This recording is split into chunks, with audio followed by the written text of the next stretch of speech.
Puntahan ko na po Maraming agad. salamat po. Puntahan ko na po agad itong yung Oplan ba na pinangunahan ng Pangulo. Mula na nga po sa inyo, bigyan nyo lang kami ng mga salient points. Ano po ang magiging trabaho po nito? Alam niyo po, no, itong pong launch ng ating Pangulo kahapon, no, ito po lamang ay isa sa mga maraming kailangang gawin para talagang solusyonan na itong paulit-ulit na lang na problema ng baha na dekada na po ang ang binibilang sa talagang pagpapahirap sa mga kababayan natin. No? Alam niyo po, itong launch kahapon na Oplan kontra baha, marami pong component ito. Pero marami po dito, matagal na rin ginagawa ng iba't ibang grupo. Kasama na dyan ng MMDA, kasama na ang mga local government, pero kasama din po ang private sector, ang San Miguel Corporation po, Yes. lalong-lalo na, ni Mr. Ramon Ang.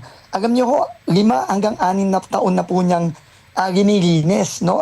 On his own, no? Hindi po siya, sarili po niyang gastos yan. Opo. Sarili po siyang naglilinis ng mga estero natin, ng mga river natin, sa iba't ibang parte ng Greater Metro Manila area.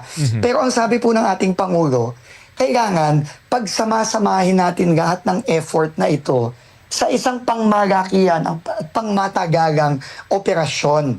No, kaya po itong Oplan kontra baha, ito po talagang yung kahapon, simula ito po ng pagsasama-sama ng gobyerno, ng ng national government, ng local government units at ng private sector para po lawakan at sabay-sabay na gagawin itong matagal na rin ginagawa ng iba't ibang grupo. Opo. Pero tuloy-tuloy po itong gagawin simula ngayon hanggang sa susunod na tag-ulan. So 9 months po ito. At ito po every year na pong gagawin ito. Ayun.